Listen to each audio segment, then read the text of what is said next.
మన శ్రీమద్ భాగవతం చర్చలోకి. సో ఈరోజు మనం శ్రీమద్ భాగవతం 3వ స్కందం 14వ అధ్యాయం 42వ శ్లోకం నుంచి 51వ శ్లోకం వరకు చర్చించుకుందాము. దీంతో ఈ అధ్యాయం కూడా ముగుస్తుంది. సో ఈరోజు ముఖ్యంగా చర్చలో మనం చూసేది ఏంటంటే, ఇప్పటి వరకు మనం చర్చ చూస్తున్నాము, సంభాషణ దితి ఇంకా కశ్యపుల మధ్య. సో కశ్యపుడు చెప్పిన విషయాలకి విన్న తర్వాత, ఆయన వాక్యాలను విన్న తర్వాత దితి కొన్ని వాక్యాలు తన యొక్క మనసుని వ్యక్తం చేస్తుంది. తర్వాత కశ్యపుడు దానికి తగ్గట్టుగా ఆమె యొక్క పరిస్థితి చూసి ఇంకొన్ని విషయాలు చెప్తారనమాట. చాలా ముఖ్యమైన విషయాలు చెప్తారు. సో అవి చూసుకొని ఈరోజు మనం చర్చ ముగిద్దామంటే ఈ అధ్యాయాన్ని. దానికన్నా ముందు మంగళాచరణ చేసుకుందాం. ఓం అజ్ఞానతిమిరాంధస్య జ్ఞానాంజనాశలాకయా చక్షోరున్మిళితం యేన తస్మై శ్రీగురవే నమః. శ్రీచైతన్యమనోభీష్టం స్థాపితం యేన భూతలే స్వయం రూపః కదా మह्यं దదాతి స్వపదాంతికం. వందేహం శ్రీగురూన్ శ్రీయుతాపదకమలం శ్రీగురూన్ వైష్ణవాంశ శ్రీరూపం సాగ్రజాతం సహగణ రఘునాథాన్వితాం తం సజీవం సాద్వైతం సావధూతం పరిజనసహితం కృష్ణ చైతన్యదేవం శ్రీరాధా కృష్ణపాదాన్ సహగణ లలిత శ్రీ విశాఖాన్వితాంశ. నమావోం విష్ణుపాదాయ కృష్ణప్రేష్ఠాయ భూతలే శ్రీమతే భక్తివేదాంత స్వామినతి నామినే. నమస్తే సారస్వతే దేవే గౌరవాణి ప్రచారిణే నిర్విశేష శూన్యవాది పాశ్చాత్యదేశతారిణే. నమో మహావదన్యాయ కృష్ణ ప్రేమ ప్రదాయతే కృష్ణాయ కృష్ణ చైతన్య నామినే గౌరద్విషే నమః. హే కృష్ణ కరుణా సింధో దీనబంధు జగత్పతే గోపేశ గోపికా కాంత రాధాకాంత నమోస్తుతే.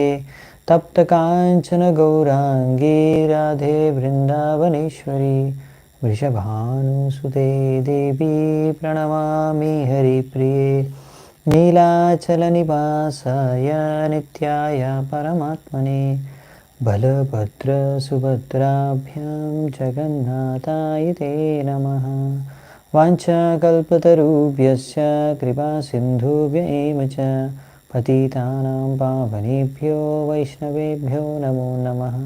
జయ శ్రీకృష్ణ చైతన్య ప్రభు నిత్యానంద శ్రీ అద్వైత గదాధర శ్రీవాసాది గౌరభక్తవృంద. హరే కృష్ణ కృష్ణ కృష్ణ హరే హరే హరే రామ రామ రామ హరే హరే. హరే కృష్ణ. సో మనము 42వ శ్లోకం నుంచి చర్చ కొనసాగిద్దామంట.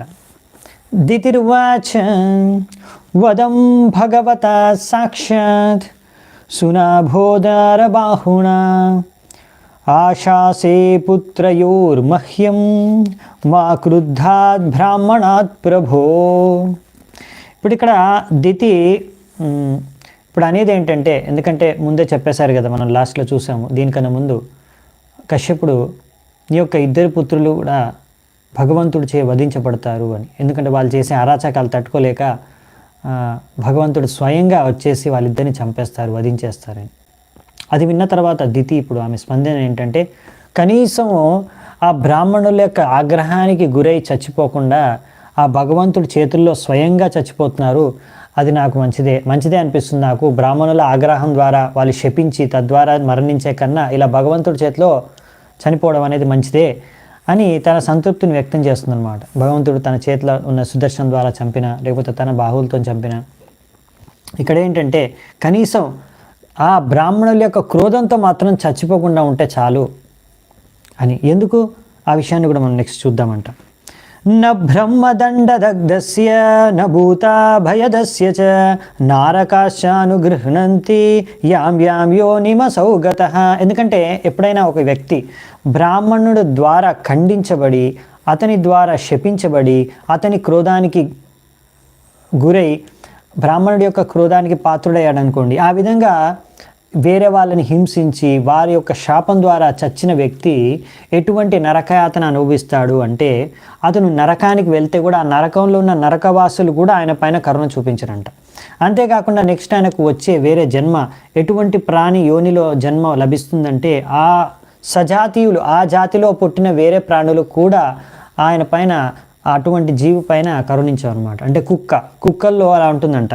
ఒక కుక్క ఉందనుకోండి, ఇంకో కుక్క ఆ కుక్క పైన చూస్తారా ఎప్పుడు అరుస్తూ ఉంటుంది.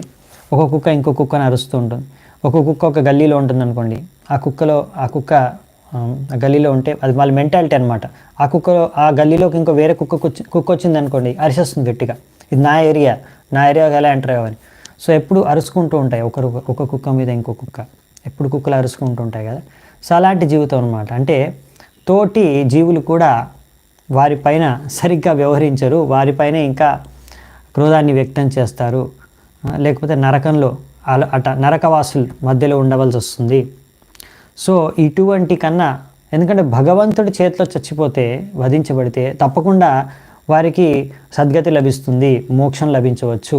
అందుకనే భగవంతుడి చేతిలో చనిపోవడం అంటే భగవంతుడిని దర్శించుకొని, భగవంతుడి చూస్తారు కదా చంపేటప్పుడు భగవంతుడిని అట్లీస్ట్ చనిపోయే ముందనే భగవంతుడిని దర్శించుకొని భగవంతుడి చేతిలో చనిపోతే తప్పకుండా ఆ వ్యక్తి శుద్ధమైపోయి ఒక మంచి గతి అనేది లభించవచ్చు, మోక్షం లభించవచ్చు. అది తద్వారా, ఎందుకంటే మోక్షం లభించడానికి కూడా ఎంతోమంది ఋషులు మునులు ఎన్నో తపస్యలు చేస్తారే, అటువంటిది భగవంతుడి చేతిలో చనిపోతే చాలా తొందరగా వాళ్ళకి మంచి గతి లేకపోతే మోక్షమైనా లభిస్తుంది.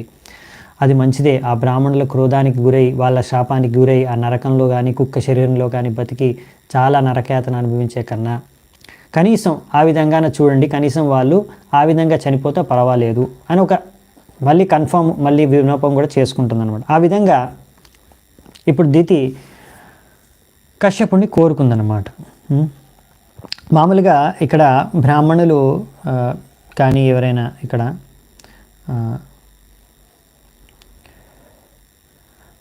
ఎవరైనా హింసిస్తే బ్రాహ్మణులు క్రోధంతోనే చంపేయగలరు వాళ్ళతో. ఎందుకంటే మనము ఒక ఉదాహరణ చూసాము, పృథు మహారాజు యొక్క లీలలో వస్తుంది. ఆయన తండ్రి అయిన వేన, ఆ వేన రాజు కూడా ఎంతోమంది బ్రాహ్మణుల్ని, అమాయకమైన ప్రజలని ఎంతోమందిని బాగా హింసించేవారు. ఎంతగా హింసించేవారంటే ఆ బ్రాహ్మణులు శపించి మంత్రోచ్చారణ ద్వారా ఆ యొక్క వేన రాజుని వధించేశారు. అంటే బ్రాహ్మణుల్ని రక్షించడానికి భగవంతుడు కూడా రానవసరం లేదు, బ్రాహ్మణుల యొక్క శాపం ద్వారానే ఒక వ్యక్తి చనిపోవచ్చు.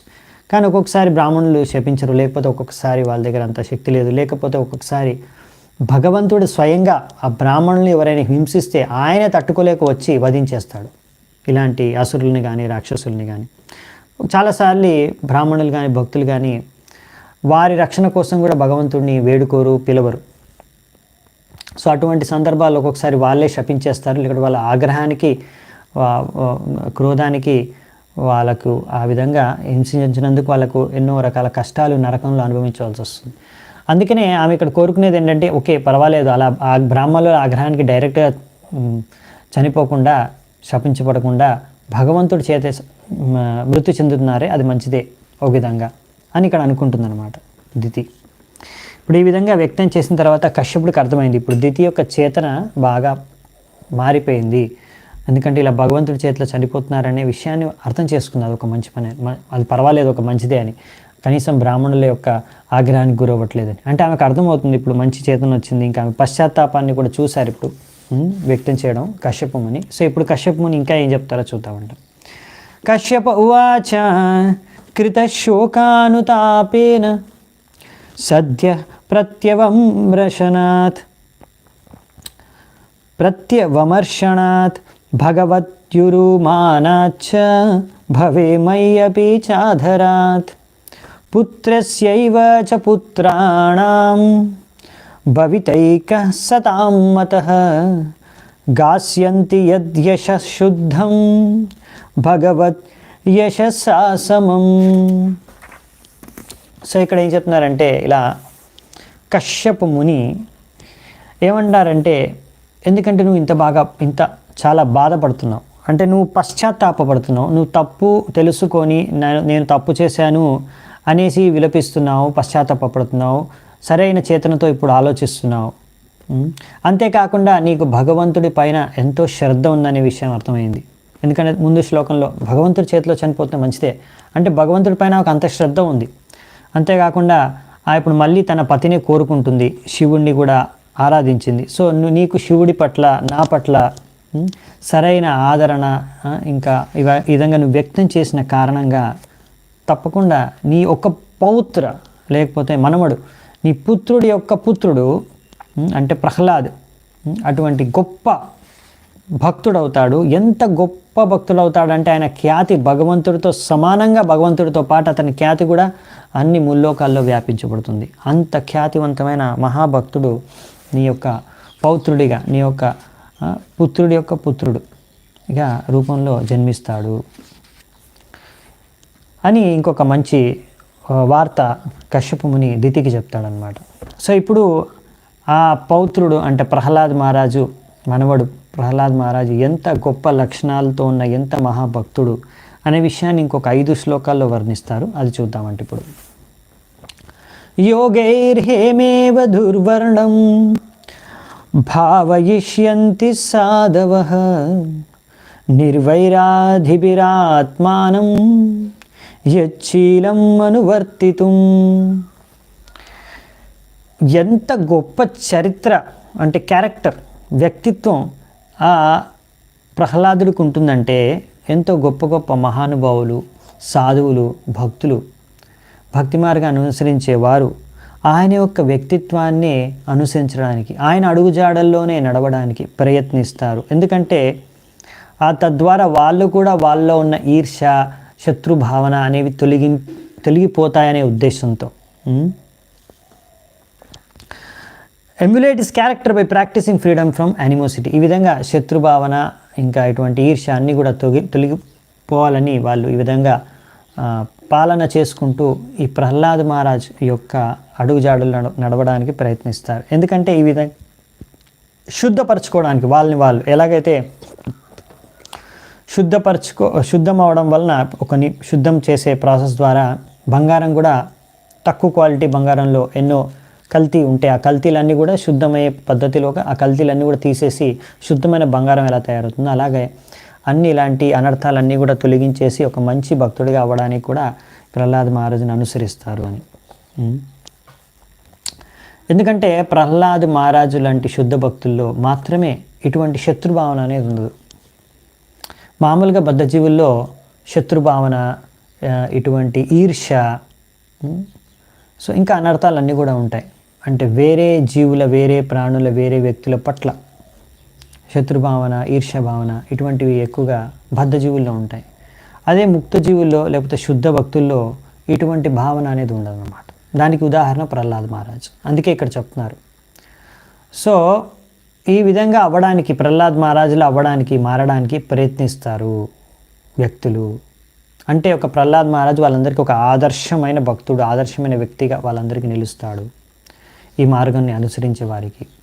ప్రహ్లాద్ మహారాజ్కి పైన ఎంతమంది ఎన్నో దాడులు చేస్తారు. అతని తండ్రి హిరణ్యకశిపుడు ఇంకా ఆయన ఎంతోమంది ద్వారా ఎన్నో రకరకాల హింసలు, దాడులు చేయిస్తాడు ప్రహ్లాద్ మహారాజ్ పైన. అయినా కానీ ప్రహ్లాదుడు ఒక్కసారి కూడా ఆయన హింసించిన వారిని కానీ, ఆయన పైన దాడి చేసిన వారిని కానీ, ఆయన వధించడానికి ప్రయత్నించిన వారిని కూడా ఎప్పుడు కూడా వారి యొక్క చెడు కానీ, వారిపైన ఏదైనా శత్రుభావనతో కానీ వారిని ఏమాత్రం వ్యక్తం చేయరు, ఏమాత్రం వారిని ఖండించరు, శపించరు, లేకపోతే అలా ఆ విధమైన శత్రుభావన వల్ల ఆయన ఒక హృదయంలో ఉండదన్నమాట ప్రహ్లాదుడికి. ఎంతగా అంటే హిరణ్యకశిపుడు తన తండ్రి అయిన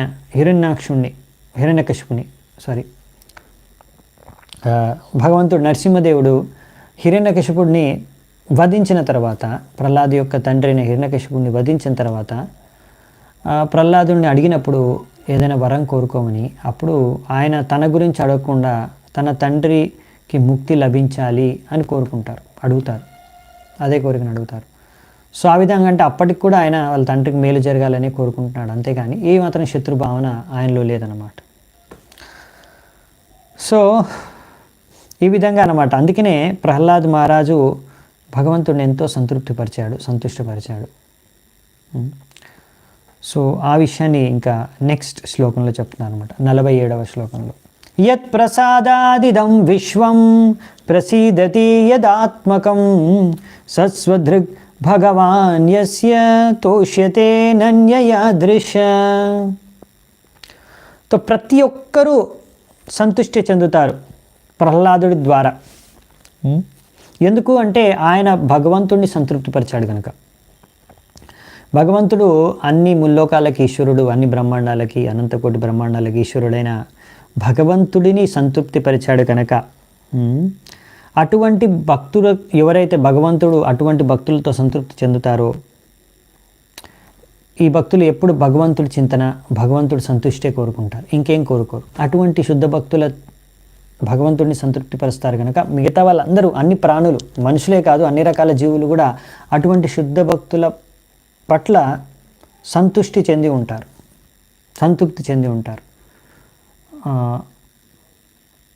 ఎందుకంటే దీనికి అలా ఎలా జరుగుతుంది? భగవంతుడిని సంతృప్తిపరిస్తే అందరూ మన పట్ల సంతృప్తి చెంది ఎందుకుంటారు, ఎలా ఉంటారు, ఎలా సాధ్యం అంటే దానికి మంచి ఉదాహరణ ఉంది, ఇస్తారు ఇక్కడ ప్రభుపాల్ వారు. లాజిక్ ఏంటనేది కూడా చెప్తారన్నమాట ఇక్కడ తాత్పర్యంలో. ఎందుకంటే భగవంతుడు ప్రతి ఒక్క హృదయంలో, ప్రతి ప్రాణి హృదయంలో, మనుషులే కాదు పశువులు, చెట్లు, అన్ని ప్రాణుల హృదయంలో పరమాత్మ రూపంలో ఉంటారు. అవునా? సో భగవంతుడే పరమాత్మ రూపంలో ఉండి ప్రతి ఒక్కరికి సరైన సమయంలో అదే స్మృతి జ్ఞానం అపోహనం చ, కృష్ణుడు అంటాడు కదా భగవద్గీతలో, సర్వస్య చాహం హృది సన్నివిష్టు మత్తః స్మృతిర్ జ్ఞానం అపోహనం చ. స్మృతి సరైన సమయంలో జ్ఞాపక శక్తి కానీ, జ్ఞానం సరైన జ్ఞానం కానీ, మత్తః స్మృతిర్ జ్ఞానం అపోహనం చ. ఏ సమయంలో ఏదైనా మర్చిపోవాలంటే అది కూడా మర్చిపోయేటట్టు కూడా చేసేది భగవంతుడు పరమాత్మ రూపంలో. సో మరి భగవంతుడు అలా సరైన జ్ఞానం ఇవ్వడం, సరైన స్మరణ శక్తి, మర్చిపోవడం, ఇవన్నీ ఇవ్వడం కూడా భగవంతుడు అనేది పరమాత్మ రూపంలో నుండి ప్రతి ఒక్క హృదయం నుండి చేస్తారు. అంటే సరైన మార్గదర్శనం అనేది భగవంతుడు ఇవ్వగలడు. సో అందుకనే ఒక వ్యక్తి ఎవరైతే ఇలా భగవంతుడిని సంతృష్టిపరుస్తారో తప్పకుండా భగవంతుడు కూడా ఆ విధంగా అందరి పరమాత్మ రూపంలో ఉన్న అందరి జీవాత్మల నుంచి వారి పట్ల సరైన భావన, సరైన జ్ఞానం, సరైన విధంగా వ్యవహరించే విధంగా కూడా భగవంతుడు చేస్తాడు. సో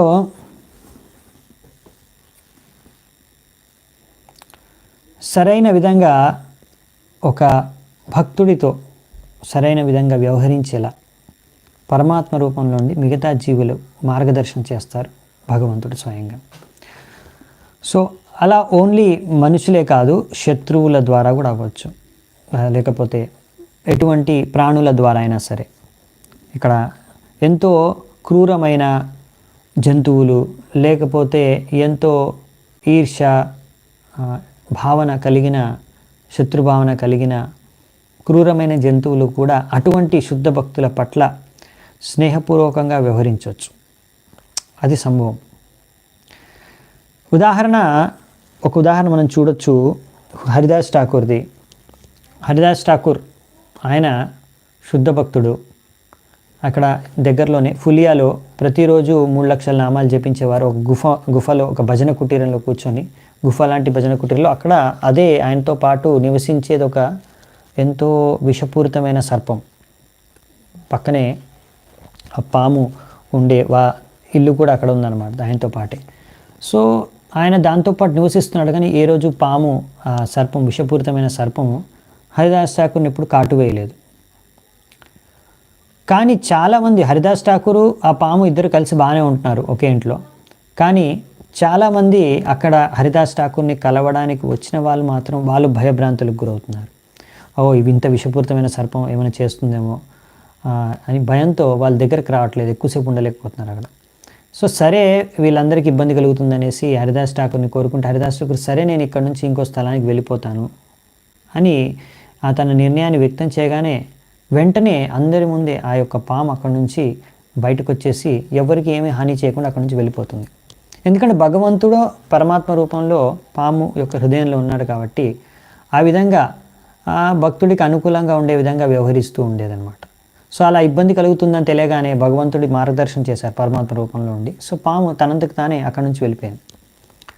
సో ఈ విధంగా మనం చూస్తే ఇది సంభవం అన్నమాట శుద్ధ భక్తులతో. సో ఇలాంటివన్నీ మనము ఈ శాస్త్రాల నుంచి ఇంకా కొన్ని ఇలాంటి సంఘటనల నుంచి మనం తెలుసుకోవచ్చు ఈ విషయాన్ని. నెక్స్ట్ శ్లోకంలో ఇంకా గుణగానం చేస్తున్నారు.